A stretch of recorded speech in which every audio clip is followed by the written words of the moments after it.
No, actually, you did answer quite a few of the questions, and you and I have chatted on this before, but I do want to say I appreciate the work of the group. I was on a working group the last time that we didn't get to this point, or we got to this point, but it didn't pass.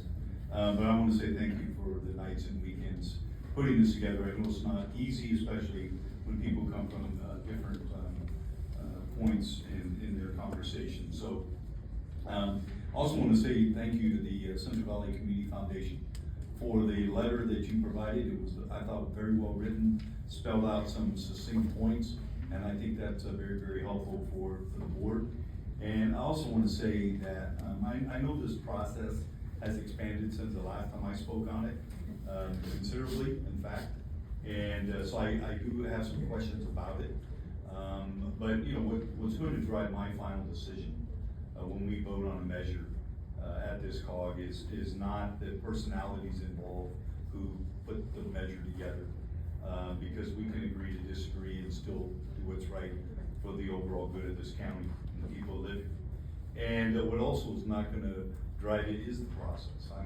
It's not going to drive my decision. What is going to drive it is who makes the final decision on this, because I think the people on this body were elected by the people they serve to make that decision, and we're going to be held accountable by them. And then secondly is what that measure looks like. I want to make sure, you know, I represent 53% of the population in Fresno County.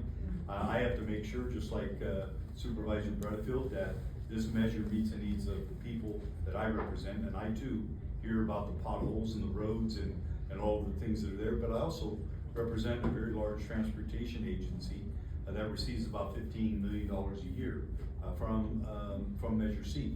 And if not for that, we would not be able to provide the level of services that we do for people who are in need of transportation, people that need to get to the doctor, people that need to get to school, people that need to go grocery shopping. So I see things a little different than maybe some other parts of our county that don't have a transportation system. And so that's really where I stand. But I do have I did have some concerns about the expansion of the steering committee, not from a point of is it manageable, because if you get a good facilitator, you can manage it. I did get concerned about whether or not adding 12 people all at once was going to allow for a voting block of people. And I've talked to the Transportation for All folks. They shared with me that it's from the representatives are from their various sectors, similar to what we have established here on this board. I think what, for me, I represent 53% of the people. I got 3 folks on the steering committee. And so I just want to make sure that whatever we do going forward, we don't have voting blocks, because voting blocks serve to do nothing more than stymieing a process. The question I do have is on a couple of questions on the steering committee. How much interaction will they have an opportunity to interact with the experts? And I say that because sometimes the community, at least when I meet with them, they have an expectation that's way out here in terms of what we can do with the funding, but there's a reality of what we can deliver, and it's because of the costs associated with projects. They need to know what a pavement condition index is. They need to know the difference between a slurry seal and why we do that on roads that maybe are 7 or 8 years old as compared to maybe an older street that's being neglected. They need to know what the difference is between a mill and overlay and a mill and repave, all those things that get to become really, really expensive. And we just passed in our budget a $100 million bond, because we have a $1.5 billion deficit in terms of our streets, 1.2 billion, and 300 million of sidewalks. So we need Measure C desperately, and we needed this Measure C as well in the future. The question is, what happens during the large community review? There's a review that occurs, as I understand.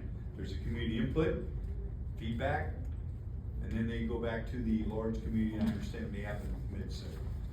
What happens at that point if there's large-scale opposition or dissension in terms of what the measure looks like? Can that community override it? No. it's a. That's part of the committee. Well, I like You to know, talk. you know what I didn't, it says on their review approval, but they don't have, the authority to approve. It's still input of what they're seeing. And I think maybe, Lynn, go ahead and address that, cause it says review on the staff report. I also noticed that it did say approval in the staff report, the one that I was. It says the community reviews it and then approves it, and the question is, what happens if they don't? So this little beautiful document says review. Yes. It's like the last chance for people to weigh in. There's no approval, there's no vote, there's no, so everybody says, I think we should have flying cars. So the All staff in favor? report needs to reflect. Mentioned it to Robert, but it was already too late, it already had gone out, so it is supposed to be reviewed, that's why the flow chart Sure. shows the review. Okay. And really the last point, the steering committee brings forth recommendations to this body. I'm not worried about minor things, minor tweaks, but what happens if they come forth with major changes that this body wants to make? Or is this body able to do that? The committee comes back, percentages that they should be funded at. And here is the percentage of funding for Reedley, Sanger, Selma, Ballard, Fresno, rural Fresno County. And then all of a sudden, in this body, we say, no, we don't agree. We think we should change it by 5%, 8%. Is that going to look like a rejection of the steering committee and the community? I'll do that. I would say, no, they're advisory, and the process is iterative, so they're gonna meet, and then we're gonna kind of say, hey, this is what we're seeing from them, maybe we should talk about this more next time, so that they don't come here, it may not be a perfect match, but we all can decide. I also think, this is the opinion of Lynn Ashford only, that I do think we're gonna need kind of a subset to do allocations, because the municipal allocations are super complicated, and I don't think you could ever educate a steering committee in enough time to go, well, no, it's 53%, there's road miles or all of that. So I could imagine that we would create some kind of a subset, or Kendall would create a subset to do allocations, so that number is more Wouldn't the accurate when it representative, comes. like But he said he has it's to be on subject to the change, and their role wouldn't is they be doing advisory. this job? If we learn something from their Why advice, start you know, that makes us go, we never thought about it that way, you should do it by number of stop signs, whatever they come up with, we might go, that's interesting, but I think it's open to change. I think the best part of this is not just the fact that we're united, because the chance of one measure passing versus two is a lot greater. And the other thing that I think is going to be helpful for all of us is an accelerated process to where by September 11th, we're gonna know what this measure looks like. And if at that point in time, we decide, hey, we can't live with it, then we gotta go to a plan B. And I hope it doesn't get to that, quite frankly. But at the end of the day, I look forward to seeing what this process looks like along the way, prepared to support it tonight. And I just wanna make sure that, that we have the final authority. Thank you. Thank you. They have access to experts.